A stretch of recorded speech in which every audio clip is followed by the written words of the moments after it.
It's too hot. It is too hot to sleep. On today's episode, we'll talk about why temperature is so important with regard to helping us get a good night's sleep. We will also talk about some ways that we can trick our body into helping us get to the right temperature so that we can all sleep like kittens. I'm Jay, and this is Somnilopod.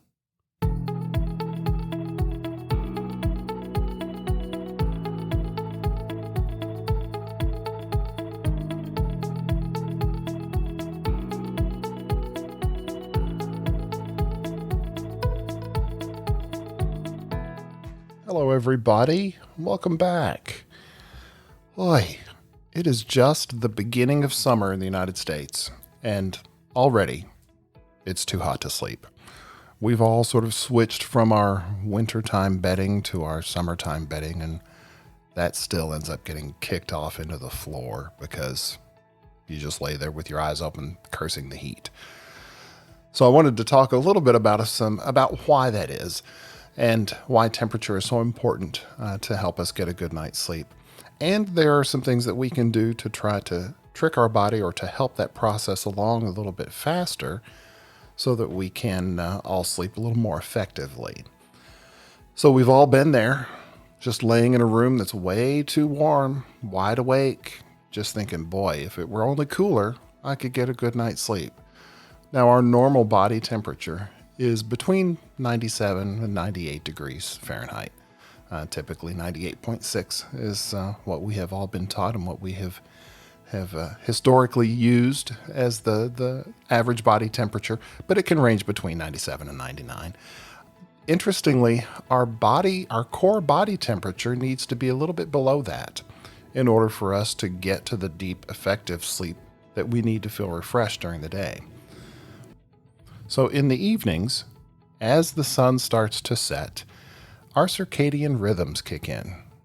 Now, we've talked about our circadian rhythms in the past and some of the things that can affect it. It's controlled by a small part of the brain called the suprachiasmatic nucleus. And our old friend melatonin is one of the neurotransmitters that helps control some of that circadian process. So as the sun starts to go down, our body temperature actually needs to start to drop. So that as we go to sleep, in the first couple of stages of normal non-REM sleep, our body temperature actually drops by about 2 degrees. This effectively helps us get into some of the deeper stages of sleep that we need, where all of our healing and memory consolidation and things like that take place. So if in the lighter stages of sleep, if those stages are disrupted by it being too hot in the room, for example, then we're not going to be able to be as efficient sleepers as we could be. So there are fortunately some ways that we can affect our ability to get a good night's sleep by just controlling the temperature in our rooms. One of the main ways to do that is to get a good set of curtains. There are some people, especially if you've ever worked nights, that have learned to appreciate the ins and outs of blackout curtains. These are specially made curtains that block light, but they also block heat as well. So if you can keep the sunlight out of your bedroom, it will keep the bedroom a little bit cooler during the day and help your thermostat maintain where it needs to be to keep it cool in the evening. We also need to remember that the environment isn't the only thing that's going to be affecting our temperature. It's our behavior as well. So, for example, exercising late in the evening is not a good idea.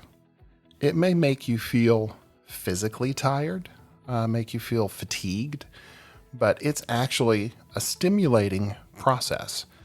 So it will stimulate both your mind and your body. So it will increase your core body temperature, making it harder or giving it your body more to do as that temperature is decreased during those lighter stages of sleep. So try to avoid exercising late in the evening in order to keep that body temperature low.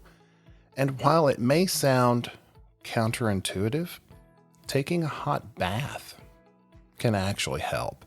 Now, when I say hot, I don't mean steaming, but a warm bath on a hot night will actually feel cool to you because of the temperature contrast. It will also help as your body begins to cool. It will help to decrease that core body temperature. Now, there are also some types of mattresses and pillows that have built-in cooling mechanisms. Some of them may have just like a box spring that is open so that the air can flow through there. They may also be made of fabrics that stay cool. So your bedding can also be important. Try to stick with natural fibers, cotton or linen. These will help dissipate the heat a little bit better. Some of the bamboo products will do the same thing. They'll act in a similar way and provide adequate cooling. We typically want to try to keep our thermostats relatively low, and I say relatively because 65 degrees isn't for everybody. Personally, I keep mine on 62 at night just because I like it nice and cold. So adjusting your temperature or adjusting the thermostat can also help. There's always debate on whether or not you should wear clothing while you sleep. I've never understood it, but part of it actually has to do with just your own personal comfort. So your clothing level is your personal option, but do try to wear, again, natural fibers that will help you dissipate the heat from your body. You don't want to be all bundled up and then trying to go to bed because that's just going to keep the heat in. A lot of people also utilize a fan in the bedroom. Now, this is nothing new. A lot of us, myself included, will use a fan for the noise that it produces.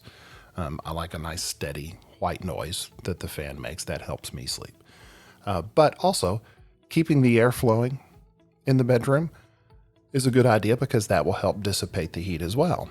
Now, you want to be strategic, though, with that bedside fan. Some people get too cool when they have the fan blowing directly on them. So it's always a good idea to have the fan directed off into the bedroom so that it's just causing a bit of turbulence in the air so that things can get adjusted accordingly and you can sleep a little more soundly. I hope this brief episode has been informative for you. Give me some insight into how you're staying cool this summer. And it is just the beginning of summer, so we have several months of this. So please send me your tips and tricks on staying cool in the summer heat to get a good night rest. Also, do please follow me on Instagram, Twitter, Facebook, and send any of those requests or comments to jay@somnilopod.com. And until we talk again, try and get some rest. Thanks.